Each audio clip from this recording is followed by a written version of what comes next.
लोगों का शहर है, ये पढ़े लिखे लोगों का शहर है। हमने तो काउंटी को उस हवाले से जाना है कि यहाँ दुनिया भर के बड़े बड़े उर्दू अदब के लोग आते रहे हैं। हमने तो इस हवाले से शहर को जाना है।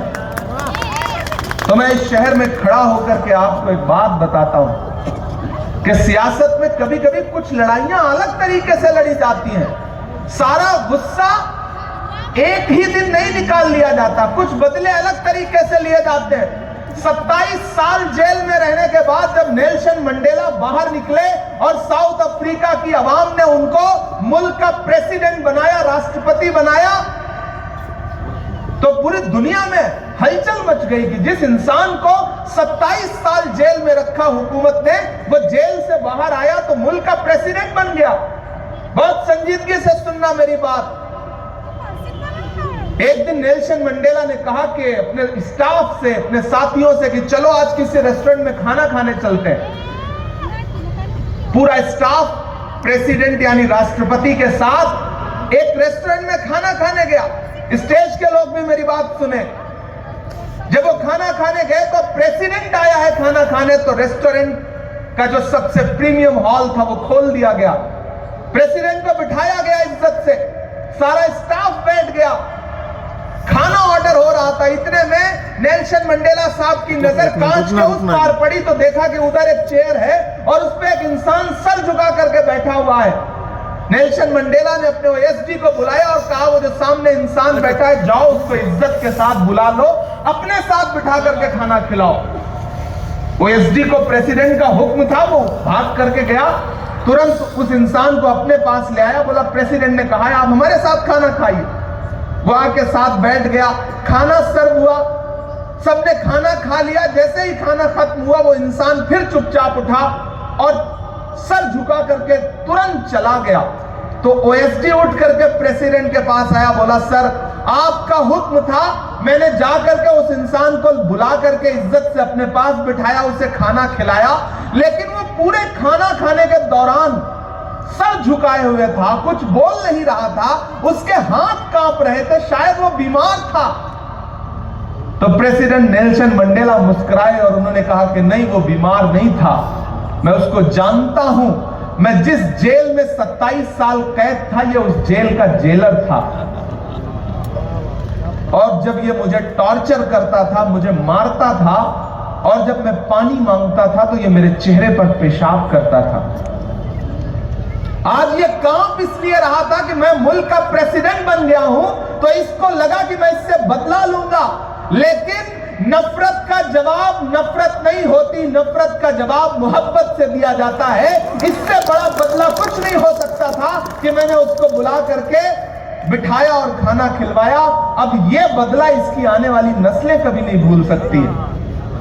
तो कामटी वालों, सियासत में कभी कभी कुछ चीजें बहुत अलग तरीके से करनी पड़ती। मैं आपसे गुजारिश करूंगा कि ये लड़ाई बहुत बड़ी है।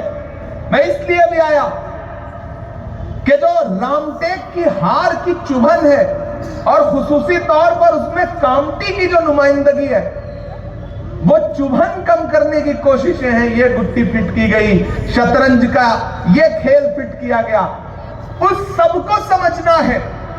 और अगर यहाँ के मंत्री जी के पास बड़ा फंड है और वो कह रहे हैं कि भाजपा को जिता दो हम फंड देंगे, तो उनसे बता दो कि शकूर नादानी भी कोई यतीम और तनहा नहीं है। इनके साथ एक लोकसभा का सांसद खड़ा है तो एक राज्यसभा का भी खासदार खड़ा है। मैं महाराष्ट्र से राज्यसभा का खासदार हूं। शकूर साहब के बाईं तरफ अगर श्याम बर्वे खड़े हैं तो दाहिनी तरफ इमरान प्रतापगढ़ी खड़ा है। हालांकि शकूर भाई इतने तेज तर्रार हैं कि अलग अलग जगह से फंड जुटा लाएंगे, इसमें कोई दो राय नहीं है। लेकिन जरूरत पड़ेगी तो श्याम बर्वे जी भी अपना फंड लेके खड़े मिलेंगे और मैं भी अपना लेटर पैड इनको दे दूंगा कि जो भी लेना है कामटी के लिए ले लीजिए। कामटी के लिए अदबी तौर पर, तहजीबी तौर पर कोई एक नुमाइंदा काम करिए। इमरान प्रतापगढ़ी सबसे पहले अपनी निधि लेकर के वहां खड़ा मिलेगा, क्योंकि मैं आपकी दुआओं की बदौलत देश की पार्लियामेंट में हूं। आप इस चीज का ख्याल करिए। और मैं शकूर भाई हो, आसिफ साहब हो, हमारे वजाहत मिर्जा साहब हो, आपके भोरे साहब हो, मंच इतना बड़ा है, मैं कितने सारे नाम लूं, हमारे स्टेट इंचार्ज अहमद खान जी हैं, इन सब की मौजूदगी में आपसे बस इतना कहता हूं साथियों कि अब मैं आ गया हूं तो मेरे आने की लाज भी रखिएगा, क्योंकि कामटी से मेरा एक जज्बाती रिश्ता है और उस रिश्ते की बुनियाद पे आपसे कह रहा हूं कि जब तक शेर अपनी कहानियां खुद नहीं लिखेंगे तब तक शिकारी अपनी कहानियों में खुद को महान बताते रहेंगे। अभी नाजिम साहब ने नहीं, एमपी साहब ने ही बताया था मुझे कि मैं शिकारी हूं। मैं बड़ा सीधा साधा आदमी हूं एमपी साहब, मैं शायर हूं। शिकारी तो दिल्ली में बैठे हुए हैं, हम तो आवाम को उनसे शिकार होने से बचाने की लड़ाई लड़ रहे हैं। और आपके एमपी साहब ने मुझे बताया कि मैं उनका बड़ा भाई हूं। मैंने तुरंत गूगल चेक किया तो पता चला ये 9 साल बड़े हैं मुझसे उम्र में। मुझे भी हैरत हुई कि मैं छोटा हूं या बड़ा हूं, तो मैंने तुरंत चेक किया इनकी उम्र। तो ये हमारे साथी हैं, भाई हैं, और इसमें कोई दो राय नहीं कि 1.5 साल की सियासत में, दिल्ली की सियासत में श्याम बर्वे ने कांग्रेस पार्टी और पार्लियामेंट दोनों में जो जगह बनाई है, इसके लिए वो मुबारकबाद के मुस्तहक हैं। और मुझे लगता है आवाम भी एक बार ताली बजा करके उनको मुबारकबाद दे। वो चिराग जिनसे दिल्ली तक रोशनी फैल रही हो, और उन चिरागों में तेल भी अगर आपने दिया हो, बाती भी आपने दी हो, तो फिर उन चिरागों को बुझने से बचाना तो पड़ेगा आपको। अगर नहीं बचाएंगे तो एक चिराग जो कभी मशाल बन सकता है, एक चिराग जो कभी इनकलाब बन सकता है, वह चिराग वक्त से पहले बुझ न जाए, इसके लिए मैं आपसे अपील करने आया हूं साथियों। और आपको भरोसा दिलाते हैं, एक बात जहन में बिठा लीजिए, फिर उसके बाद एक नज्म सुनाऊंगा आपको। मैं जानता हूं आप पिछले 3 घंटे से भाषण सुन रहे हैं, आप बाद में कहेंगे देखो ये भी भाषण सुना के चला गया। फलस्तीन, तो फलस्तीन में हूं, शायद पहले हूं, तो वो वाला फर्ज भी निभाऊंगा। फलस्तीन, हाँ वो भी सुना देंगे, जो जो आप कहेंगे वो सब आपको सुनाएंगे, ये आपको यकीन दिलाते हैं। एक आखिरी ऐसी बात कहता हूं जो जहन में बिठा लीजिए। बहुत सारे लोग आपके बीच में आएंगे, कहेंगे कांग्रेस ने दिया क्या, खासतौर से अकलियत के, मेरे समाज के लोगों से कहेंगे कि नहीं नहीं कांग्रेस ने तो ये नहीं दिया।